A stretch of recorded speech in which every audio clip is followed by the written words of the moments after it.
Former President Barack Obama is finally breaking his silence as Donald Trump's so-called blockade of the Persian Gulf is blowing up and resulting in an escalation of hostilities in Iran. Donald Trump's catastrophic and unlawful war in Iran now is continuing to spiral out of control, and Donald Trump doesn't have a plan. And finally, former President Obama is weighing in. He gave an incredibly powerful interview to the New Yorker.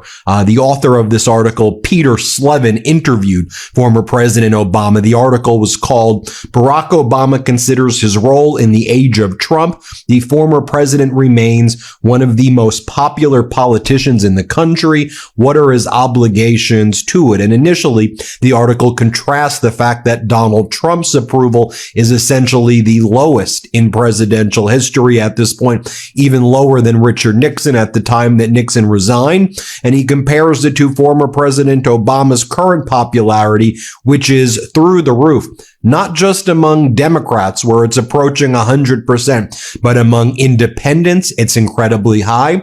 Even Republicans who are not full MAGA have a positive feeling about former President Obama. So what did he tell the New Yorker, and how did he lay out and fillet Donald Trump?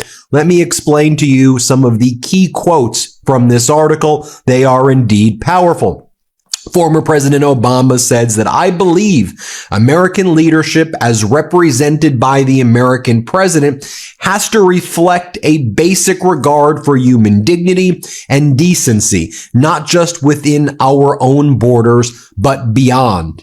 And he says that Donald Trump essentially reflects the worst of America.